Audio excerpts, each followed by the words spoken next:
Hello and welcome to today's February 15th daily news report, as well as ongoing stimulus package information video.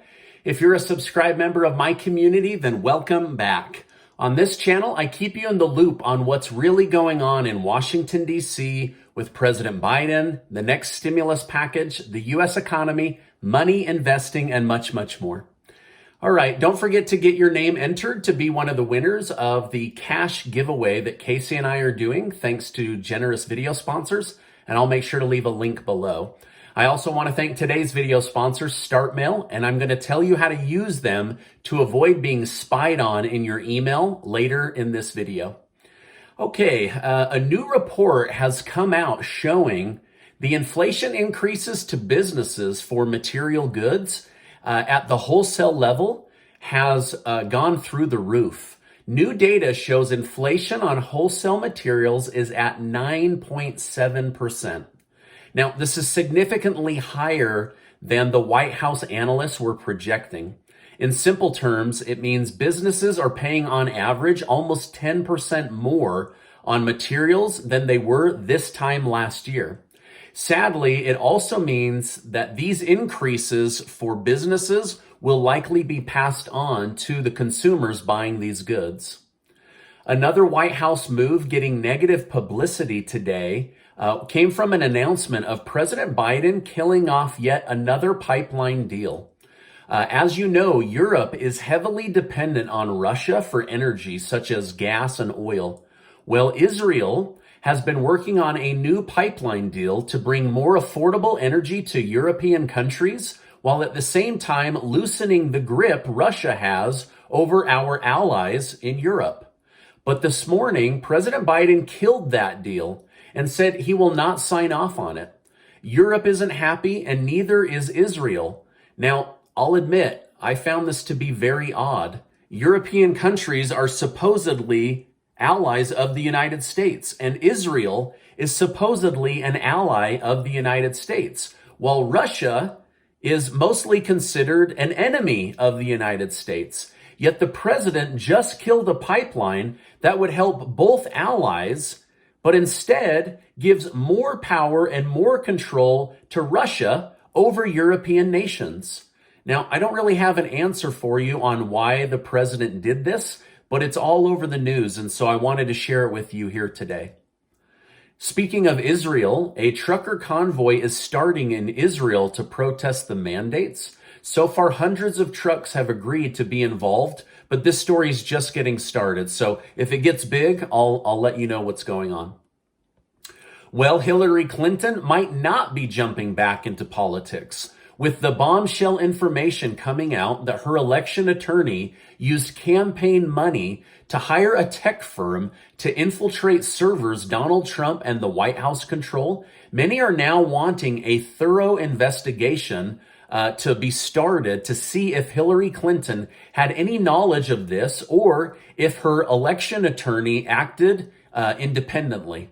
In fact, a new poll out today showed 66% of Democrats want Hillary Clinton to be investigated, as well as 65% of independent voters. And 91% of Republicans want her to be investigated, since she's the one that pushed the narrative of the Donald Trump campaign being in bed with Russia. Now, I was shocked to see 66% of Democrats want Hillary investigated. That means that if you know 3 Democrats, 2 of them want her to be investigated.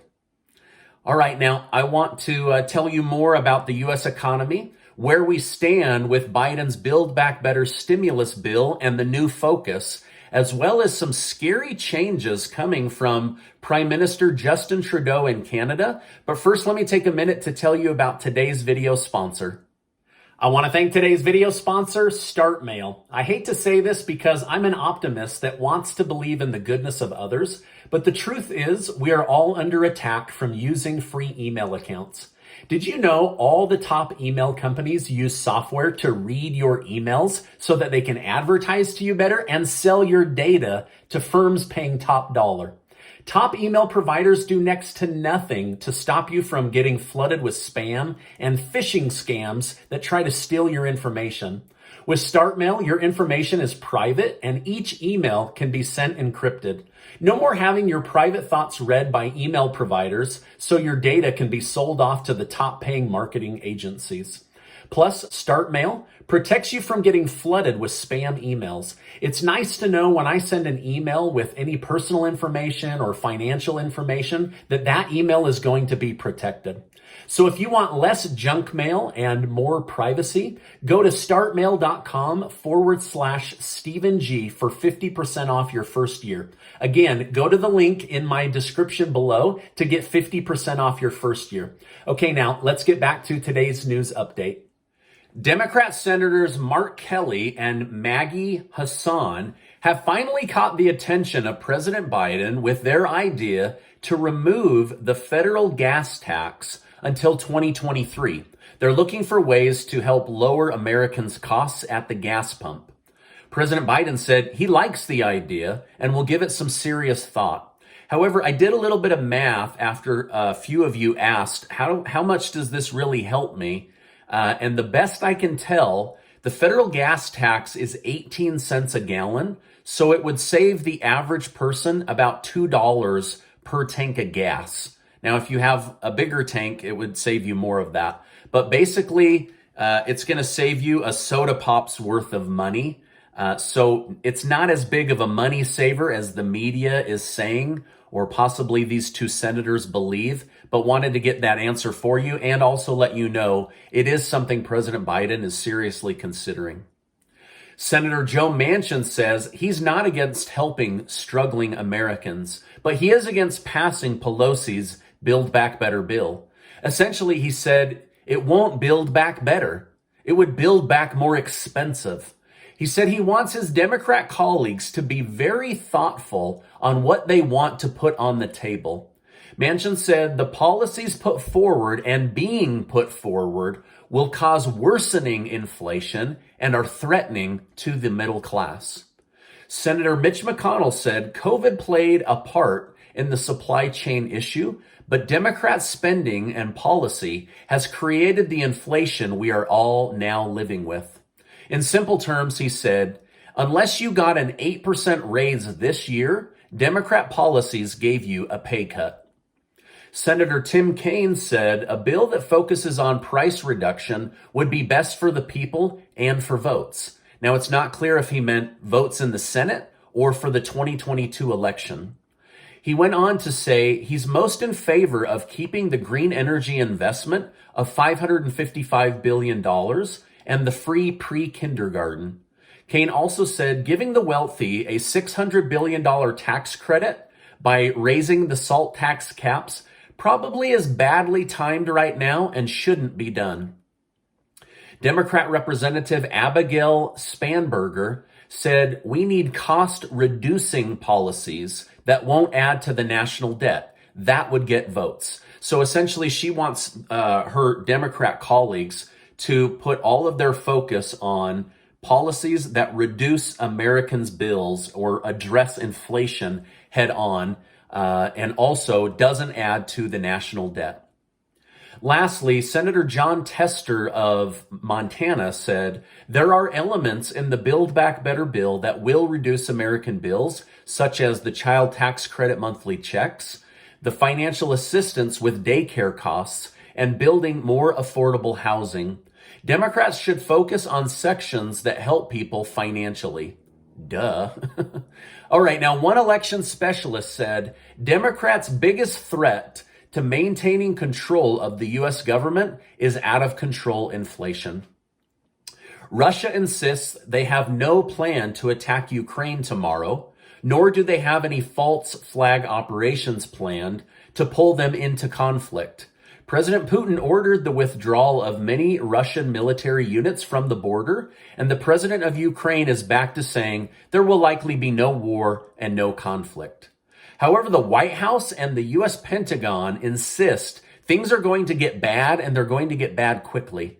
Biden said he doesn't want want to have to send U.S. military there, so he will start with heavier sanctions if Russia doesn't back down.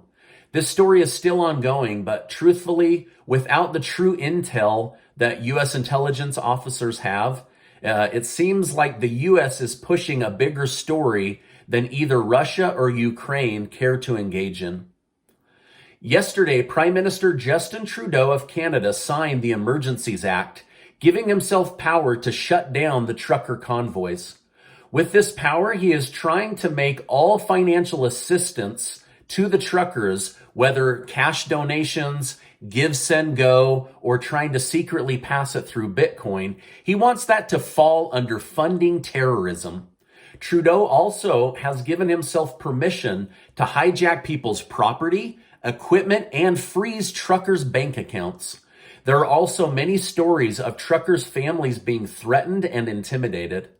In the beginning, Trudeau tried to have tow truck companies remove the truckers, but they all called in sick in support of the truckers. Now he's seeking to confiscate their tow trucks and have the police use them to forcefully remove the trucks and the truckers. The head of the police in Ottawa announced today his resignation, and many leaders in provinces away from the capital of Ottawa are saying they do not acknowledge Trudeau's authority under the Emergency Act, and it shouldn't be used against Canadian citizens with differing opinions. This story is getting crazy and it's still ongoing, so I'll continue to keep you in the loop. By the way, thank you guys so much for giving these videos a like. I really appreciate it. It's hours and hours of research to bring you these short videos, but I just enjoy doing the research and bringing you guys the news. Now, this is my update for today. As I know more, I will definitely come on and share more with you. Before you go, do make sure to get your name entered to be one of the winners of the giveaway Casey and I are doing, thanks to generous video sponsors. Also, click that link below. Check out StartMail. If you don't know about them, you're going to want to know about them. They will protect your email from being spied on, being overly spammed, and also selling off all of your private data to the highest bidder. Now, before you go, I just want to remind you that you are amazing. Never link your self-worth to government policy, or else you'll be disappointed. Hey, I appreciate you being in my community, and I'll see you on the next video.